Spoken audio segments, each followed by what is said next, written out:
Tiago, capítulo 4, nós vamos ler a partir do versículo 13. Amém? Glória a Deus.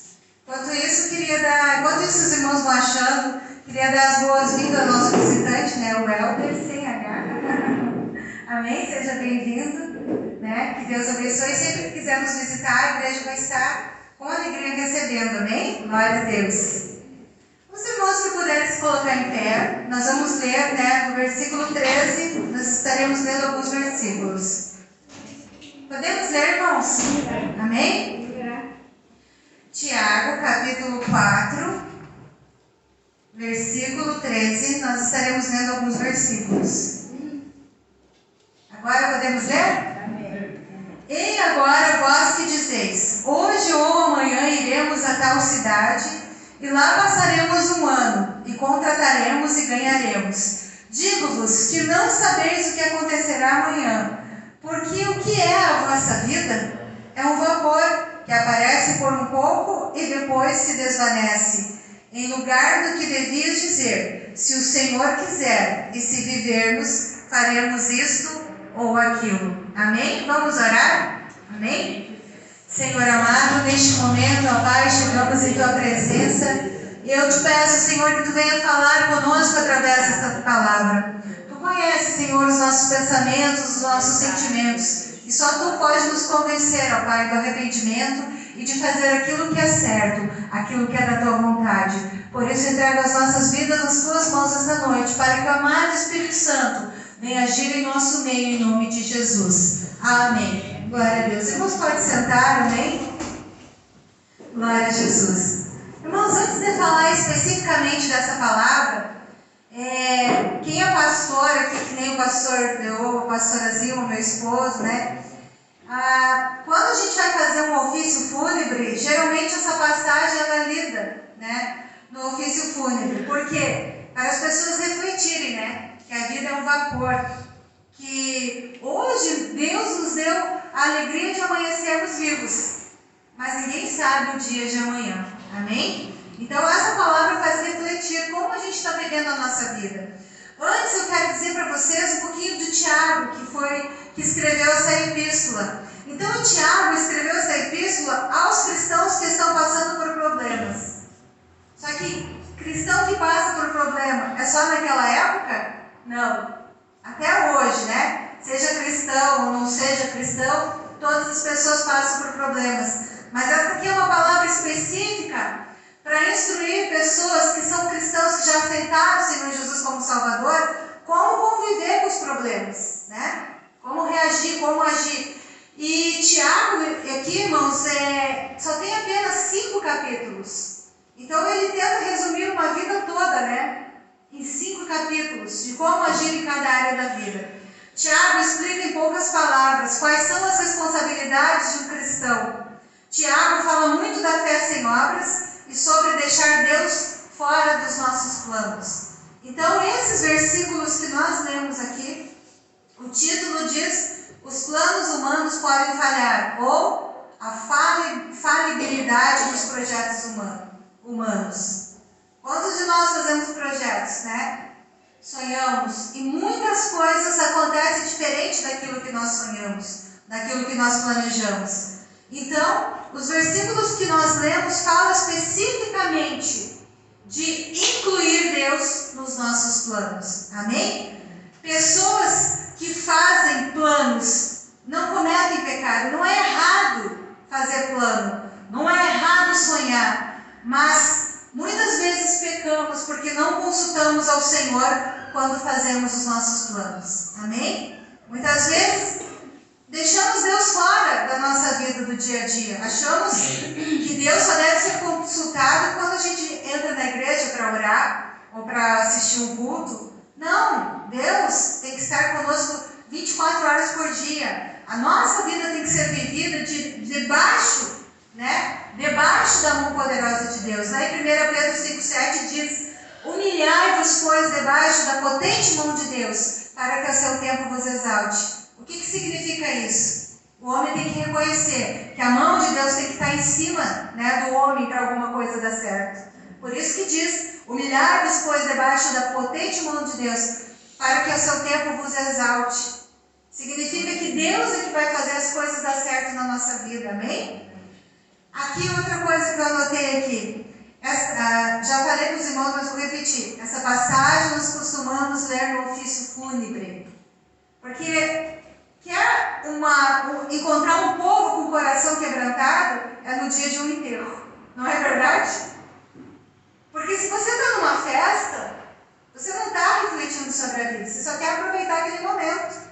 Se alegrar, beber, fumar, sei lá o que tem na festa. Mas você não reflete sobre a vida. E quando a gente vai no ofício fúnebre, as pessoas estão com o coração quebrantado. Elas estão tristes. Elas muitas vezes pensam, pô, falei com fulano ontem e hoje estou aqui no enterro dele. Ontem nós estávamos almoçando junto. Ontem nós estávamos isso ou aquilo e agora eu estou aqui. Então isso faz a gente refletir sobre a vida, né? O quanto nós somos impotentes, o quanto nossa carne é frágil. Estava vendo o irmão contar ali, né? Eu estou chamando de irmão Helder ali, do acidente dele. Não ouvi muito bem tudo, mas caiu de moto, não foi? Uma queda de moto. Já machucou a perna. Quanta gente que por causa de uma simples queda, nem digo de veículo, mas tropeçou na calçada, caiu, bateu a cabeça e teve traumatismo craniano. Olha quanto o nosso corpo físico é frágil e quanto nós emocionalmente somos sensíveis, né? Como nossos sentimentos, um dia nós estamos com o ânimo lá em cima, acordamos hoje de repente animados, amanhã sem motivo nenhum acordamos tristes. Não é assim? Emocionalmente nós somos assim. E o nosso corpo físico é muito sensível, qualquer coisa. Hoje aconteceu outra coisa também. A irmã foi botar álcool gel na mão, né? A irmã Vera estava com um cortezinho, doeu bastante. Como os cortezinhos dos dedos doem tanto? Não é verdade? A gente corta o dedo. E às vezes a gente se acha assim que se a gente não consegue, às vezes, evitar que o nosso corpo se machuque, se a gente às vezes não consegue controlar as nossas emoções, como podemos pensar que podemos deixar Deus fora dos nossos planos, fora da nossa vida?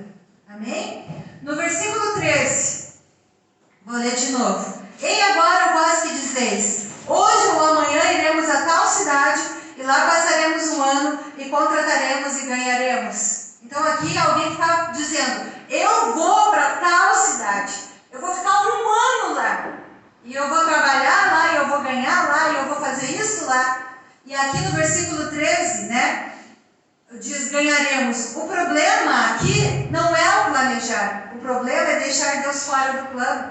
Como que alguém pode afirmar, eu vou ir? Quantas pessoas vão viajar e não chegam ao seu destino?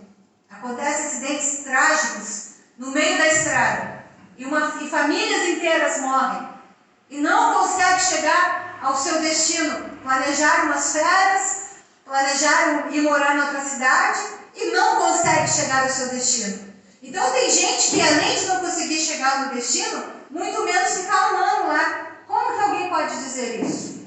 No versículo 14, diz assim, digo-vos que não sabeis o que acontecerá amanhã, porque o que é a vossa vida? É um vapor que aparece por um pouco e depois se desvanece. O homem arrogantemente prediz o curso da vida, porém o único que sabe como será o nosso amanhã é Deus. Somos tão frágeis, eu já falei isso aqui, vou repetir. O nosso corpo é facilmente destruído e emocionalmente somos muito instáveis. Não é verdade? Eu falei isso com vocês aqui. Estamos bem hoje, ou quem sabe não estamos bem hoje. Mas amanhã nosso ânimo pode ser outro. Isso é pessoas emocionalmente instáveis. Vapor, neblina. Quando amanhece, não está, às vezes, neblina, né? E daqui a pouco você vai olhar para fora, está aquele sol de rachar.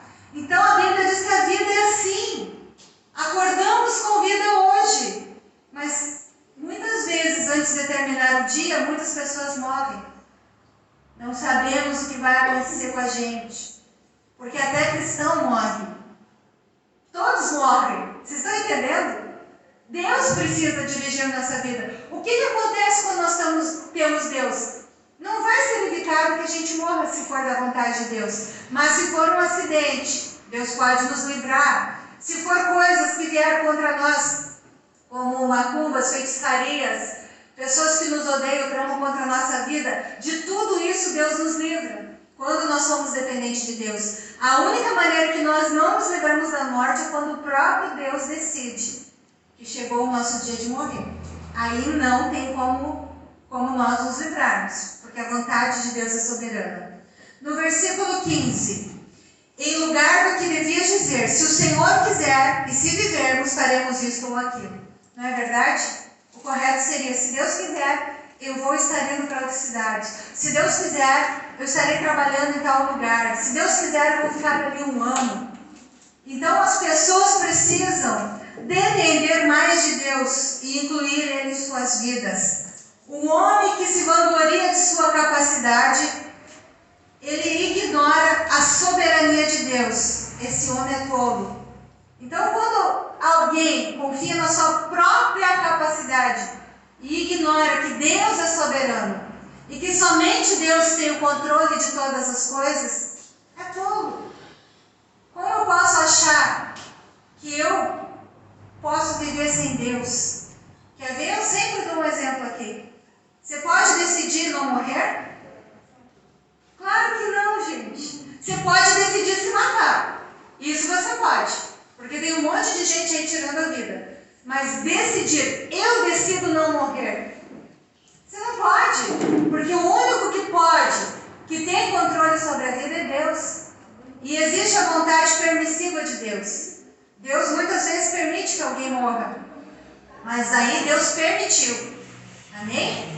De qualquer forma, Deus tem que permitir que algo aconteça. Tem um versículo na Bíblia que diz, não é exatamente como eu vou citar, mas eu vou explicar para vocês, que o diabo ele pode tocar na vida de uma pessoa. Ele pode até matar uma pessoa, mas ele não pode tocar na alma da pessoa. Ele não pode decidir se essa pessoa vai ser salva ou vai ser condenada à perdição eterna. Então Deus permite muitas vezes que alguém venha morrer de uma forma trágica. Mas quem disse que essa pessoa não foi salva? Então Deus é soberano. As pessoas têm que colocar a sua vida debaixo da mão de Deus. Não podemos ser arrogantes, achar que não precisamos de nada nem de ninguém e que somos donos da nossa vida. Em primeiro lugar, se temos vida, é porque tem um Deus que permitiu que eu e você vivesse mais um dia. Se temos um trabalho, é porque o Senhor nos deu saúde para trabalhar e abriu uma porta de emprego. Então muita gente é arrogante e diz, ninguém se mexe na minha vida porque eu pago minhas contas. Alguém abriu a porta para você. Se ninguém abrir uma porta de emprego para você, você não tem como trabalhar. Vai viver do quê? De esmola? Precisamos de Deus. Precisamos um dos outros. Amém? É aqui, ó. Não podemos dizer, isso aqui já falei com vocês, que não vamos morrer, né? Nós sabemos que não temos esse poder. Uma coisa que eu quero falar com vocês, que está escrito em Tiago 4,6, que Deus, ele resiste ao soberbo. Quer ver? Tiago 4,6. Antes dá maior graça. Portanto diz, Deus resiste ao soberbo e dá, porém, graça aos humildes. Então aqui, ó, Deus, ele resiste ao soberbo e ele pode matar o rebelde. Duas coisas que talvez você não saiba. Deus tem sim, às vezes, na palavra dele. Eu não achava que Deus tinha vontade de matar pessoas. Até o dia que eu li lá, até eu vou ler para vocês, em 2 Samuel, que Deus disse para Eli, eu vou matar os teus filhos, porque eles passaram do ponto. A irreverência deles, a rebeldia deles, o descaso deles com as coisas santas, com as pessoas, é tão grande que eu decidi matar eles. Eu já vou ler isso para vocês. Mas antes eu quero falar de soberba. Né? Deus resiste ao soberbo. O que é resistir? As pessoas acham que vão chantagear Deus. Deus, se tu não me der, eu não vou mais olhar para a tua cara. Deus resiste pessoas assim. Não é assim que se chega a Deus. Que eu saiba, primeiro nós nos humilhamos. Aí sim, Deus ouve aquele que é humilde, porque aqui diz, Deus resiste aos soberbos, mas dá graças aos humildes. Todo arrogante que chega à presença de Deus sai de mãos vazias. Tem um versículo também em Provérbios 29:23. A soberba do homem o abaterá, mas o humilde de espírito obterá a honra. Quanto soberbo que exige ser honrado. Essa honra, irmãos, é ilusão. Sabe quando você existe? Por que eu não gosto de que peça um presente para mim na igreja ou fique arrecadando coisas assim? Porque eu acho que as pessoas que querem me honrar, que querem me dar alguma coisa, elas vão dar por conta própria.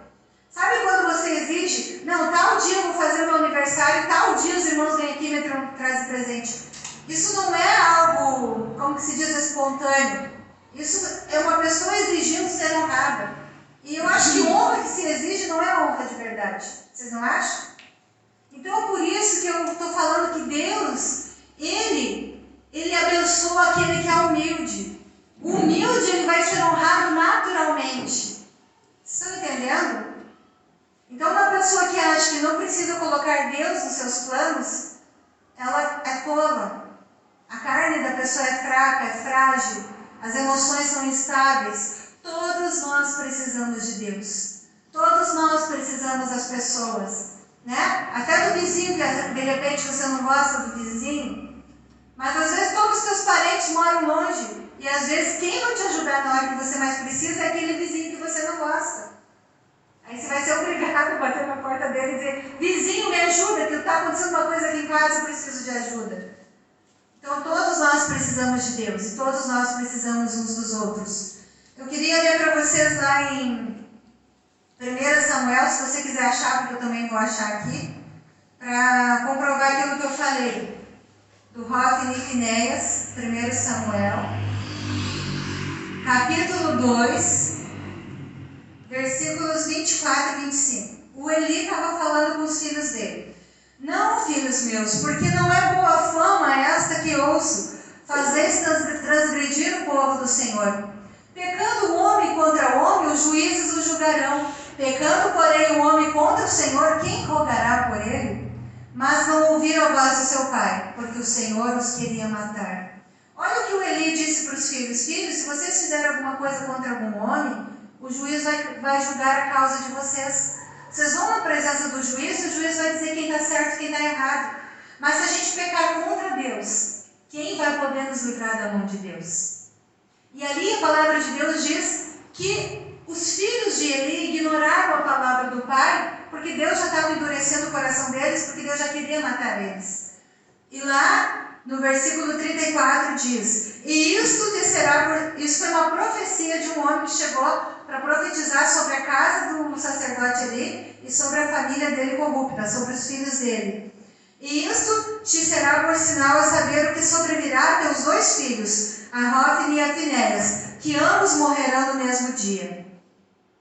E aqui, deixa eu ver aqui uma palavra aqui. E aqui na Bíblia, 1 Samuel capítulo 4, 11, a palavra de Deus se cumprindo. E foi tomada a arca de Deus, e os dois filhos de Eli, Hofni e Finéias, morreram. Morreram no mesmo dia, como um profeta de Deus tinha falado acerca da casa de Eli.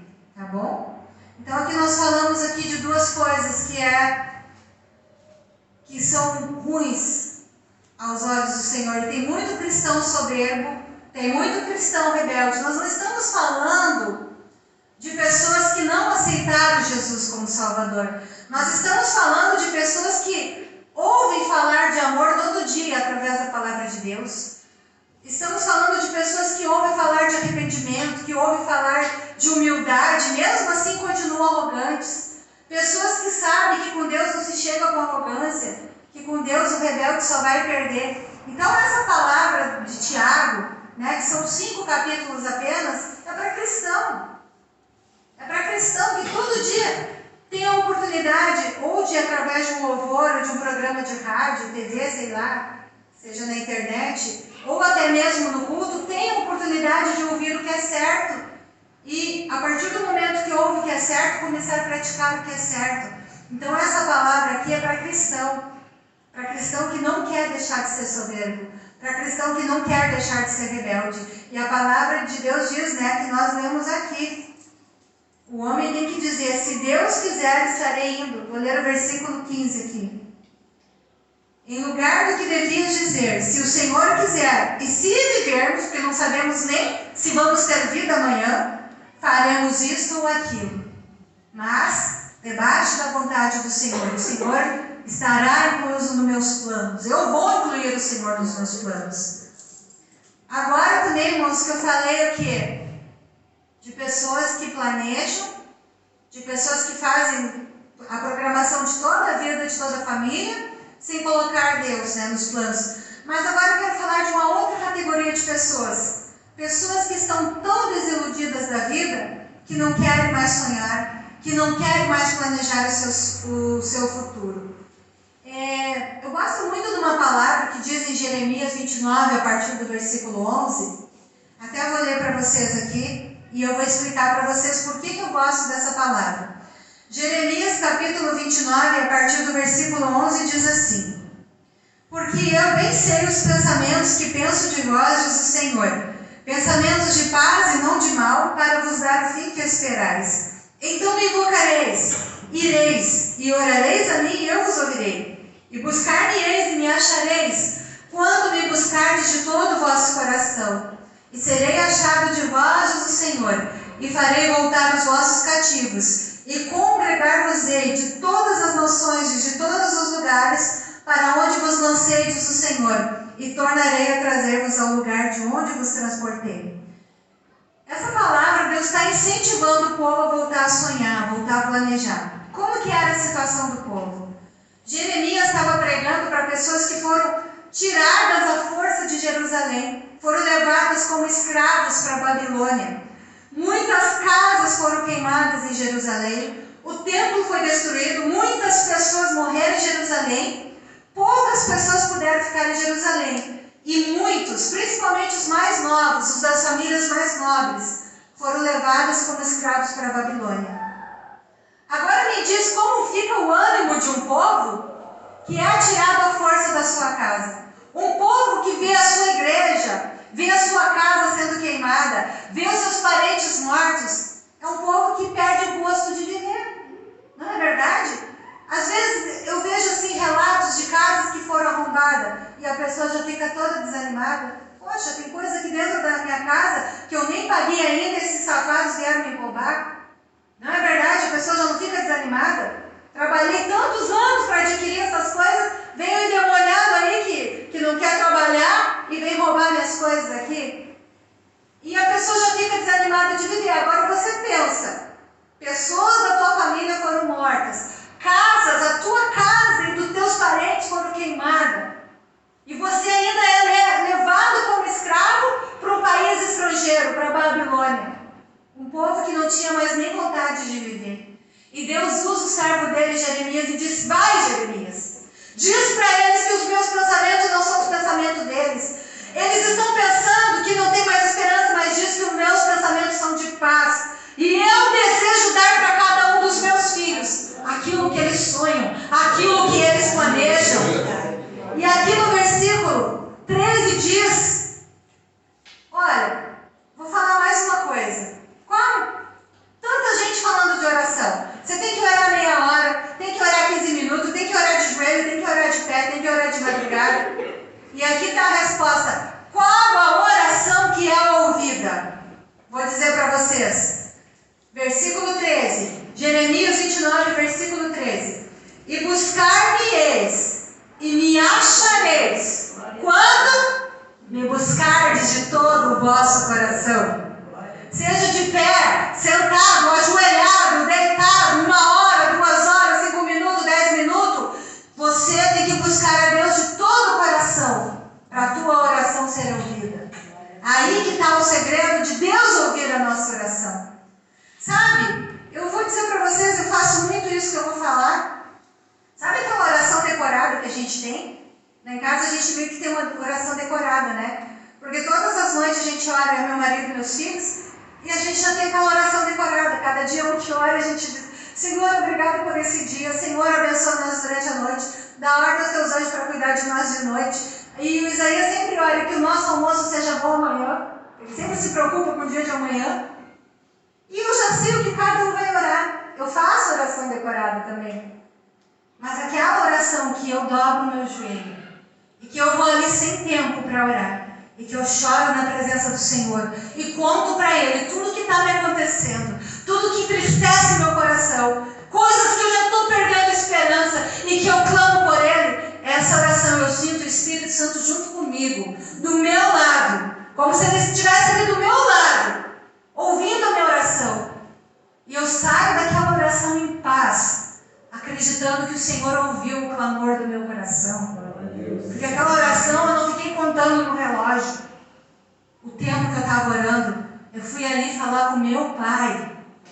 Pai, Tu és o juiz dos juízes. Tem muitas causas que os juízes corruptos fazem as pessoas que são simples, pobres, inocentes e que já são humilhadas pela vida, ainda humilham mais quando são subornados a julgar a causa de um pobre e sempre fazer o rico ganhar, porque ele foi comprado. Mas quando Deus entra na jogada, não existe juízo